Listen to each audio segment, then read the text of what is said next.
തെക്ക് പടിഞ്ഞാറൻ ബംഗാൾ ഉൾക്കടലിന് മുകളിൽ ചക്രവാത ചുഴി രൂപപ്പെട്ടതായി കേന്ദ്ര കാലാവസ്ഥാ വകുപ്പിന്റെ മുന്നറിയിപ്പ്. ചക്രവാത ചുഴി അടുത്ത 48 മണിക്കൂറിനുള്ളിൽ ന്യൂനമർദ്ദമായി ശക്തി പ്രാപിക്കും. സീസണിലെ ആദ്യ ന്യൂനമർദ്ദമാണ് രൂപപ്പെടാനിരിക്കുന്നതെന്ന് കേന്ദ്ര കാലാവസ്ഥാ നിരീക്ഷണ വിഭാഗം മുന്നറിയിപ്പ് നൽകി. സംസ്ഥാനത്തടുത്ത 3 മണിക്കൂറിൽ ഇടിമിന്നലോടുകൂടിയ ശക്തമായ വേനൽ മഴയ്ക്ക് സാധ്യത.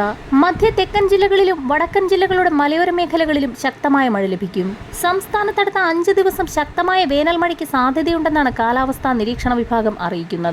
അതിശക്തമായ മഴ കണക്കിലെടുത്ത് തിരുവനന്തപുരം, കൊല്ലം, പത്തനംതിട്ട, ഇടുക്കി, മലപ്പുറം, പാലക്കാട്, വയനാട് ജില്ലകളിൽ കേന്ദ്ര കാലാവസ്ഥാ വകുപ്പ് യെല്ലോ അലർട്ട് പ്രഖ്യാപിച്ചു. അതിശക്തമായ മഴയ്ക്കൊപ്പം മണിക്കൂറിൽ 45 മുതൽ ചില അവസരങ്ങളിൽ 50 കിലോമീറ്റർ വരെയും വേഗതയിൽ ശക്തമായ കാറ്റിനും ഇടിമിന്നലിനും സാധ്യതയുള്ളതിനാൽ പൊതുജനങ്ങൾ ജാഗ്രത പാലിക്കണമെന്ന് ദേശീയ ദുരന്ത നിവാരണ അതോറിറ്റി മുന്നറിയിപ്പ് നൽകി. മറ്റുള്ള ജില്ലകളിൽ ഇടത്തരം മഴയ്ക്കോ നേരിയ മഴയ്ക്കോ സാധ്യത. വൈകുന്നേരങ്ങളിലും രാത്രി വൈകിയുമാണ് ശക്തമായ മഴ മുന്നറിയിപ്പ് നൽകിയിരിക്കുന്നത്. കുറഞ്ഞ സമയം കൊണ്ട് കൂടുതൽ മഴ ലഭിക്കുമെന്നാണ് മുന്നറിയിപ്പിൽ വ്യക്തമാക്കി. ഇത് മലവെള്ളപ്പാച്ചിലിനും മിന്നൽ പ്രളയങ്ങൾക്കും വരെ കാരണമായേക്കും. ബംഗാൾ ഉൾക്കടലിൽ ന്യൂനമർദ്ദം ശക്തി പ്രാപിക്കുന്നതോടുകൂടി വരുന്ന ആഴ്ച മുതൽ അതിശക്തമായ മഴയ്ക്കാണ് സാധ്യത. നിലവിലെ അന്തരീക്ഷ സ്ഥിതി കണക്കിലെടുത്ത് നാളെ മുതൽ വേനൽ മഴയിൽ നേരിയ കുറവ് വന്നേക്കും.